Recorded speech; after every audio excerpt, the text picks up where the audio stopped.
Praise the lord అండి. దేవుని దయ వల్ల మీరందరూ క్షేమంగా ఉన్నారని ఆశిస్తున్నాను. ఇప్పటి వరకు మత్తయి సువార్త 5వ అధ్యాయము 1 నుండి 16వ వచనం వరకు చదువుకున్నాం కదండీ. ఇవాళ మిగిలిన కొన్ని వచనాలు చదువుకునే ముందు ఒక చిన్న ప్రేయర్ చేసుకుందామండి. మహాపరిశుద్ధుడు అని యేసయ్య నీకే వందనాలు తండ్రి. దేవా, ఇంతవరకు మమ్మల్ని సజీవ లెక్కలో పెట్టేసయ్యా. నాన్న, నీ గురించి మాట్లాడుకునే అవకాశం ఇచ్చినందుకు నీకే వందనాలు తండ్రి. యేసయ్య, ఇప్పుడు మీ గురించి మాట్లాడుకోబోతుండగా ఎక్కడ తక్కువ మాట్లాడకుండా యేసు నామములో నా నోటికి మీ అగ్ని కంచె కావాలుండును గాక. ఆమేన్. యేసు నామములో మా అందరికీ నీ వాక్యాన్ని అర్థం చేసుకునే కృప కలుగును గాక. ఆమేన్. యేసు నామములో అడుగుచున్నాం తండ్రి. ఆమేన్. ఇప్పటివరకు మనము యేసయ్య కొండ మీద ప్రసంగం గురించి తెలుసుకుంటూ ఉన్నాం కదండి. యేసయ్య కొండ మీద ఆ జనసమూహానికి ప్రసంగిస్తూ ఏమని చెప్తున్నారండి? మీరు ఈ లోకానికి ఉప్పులాగా ఉండాలి, ఇంకా మీరు ఈ లోకానికి ఒక దీపంలాగా వెలిగించే విధంగా ఉండాలి అనేసి యేసయ్య మనకి చెప్పారు కదండి. ఇంకా యేసయ్య కొండ మీద చేస్తున్న ప్రసంగం వినిన వారందరూ కూడా ఎంతో ఆశ్చర్యపడ్డారంట కదండి. ఎందుకంటే యేసయ్య చెప్తున్న విధంగా అంతకుముందు ఎవరు కూడా వారికి చెప్పలేదంట కదండి. అందుకని వాళ్ళు ఒకవేళ యేసయ్య ధర్మశాస్త్రానికి విరుద్ధంగా ప్రసంగిస్తున్నారు అని అనుకునే అవకాశం ఉందని యేసయ్య గ్రహించి వారితో ఏమంటున్నారో మనం చూద్దామండి. మత్తయి సువార్త 5వ అధ్యాయము 17వ వచనము. ధర్మశాస్త్రమునైనను ప్రవక్తల వచనములనైనను కొట్టివేయ వచ్చితినని తలంచవద్దు. నెరవేర్చుటకే కానీ కొట్టివేయుటకు నేను రాలేదు.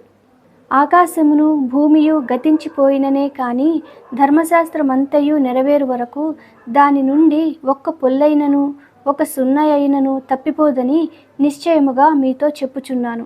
కాబట్టి ఈ ఆజ్ఞలలో మిగులు అల్పమైన ఒకదానినైనను మీరి మనుష్యులకు అలాగున చేయ బోధించువారెవరో వారు పరలోక రాజ్యములో మిగుల అల్పులు అనబడును. అయితే వాటిని గైకొని బోధించువారెవరో వారు పరలోక రాజ్యములో గొప్పవారు అనబడును కదండి. ఆ విధంగా వారందరికీ చెప్పిన తర్వాత ఇంకా యేసు ఏమంటున్నారో మనం చూద్దామండి. మత్తయి సువార్త 5వ అధ్యాయము 20వ వచనము. శాస్త్రుల నీతి కంటెను పరిసయ్యుల నీతి కంటెను మీ నీతి అధికము కాని ఎడల మీరు పరలోక రాజ్యములో ప్రవేశింపనేరని మీతో చెప్పుచున్నాను కదండి. ఇక్కడ యేసు ఎందుకు శాస్త్రుల పరిసయ్యుల నీతి కంటే మీ నీతి అధికంగా ఉండాలని అంటున్నారో మనం చూద్దామండి. మత్తయి సువార్త 23వ అధ్యాయము 25వ వచనము.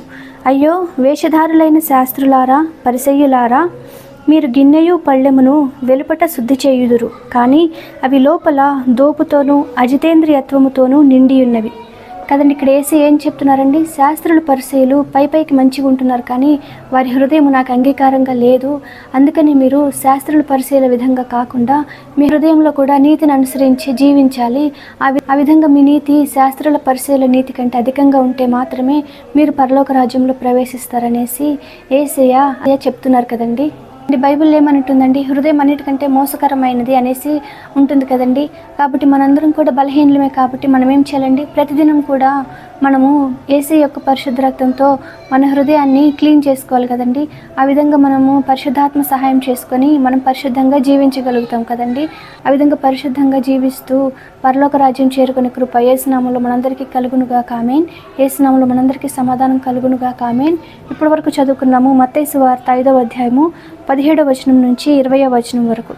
వాక్యాన్ని అర్థం చేసుకునే కృప మనందరికీ కలుగునుగా. ఆమేన్. Praise the lord.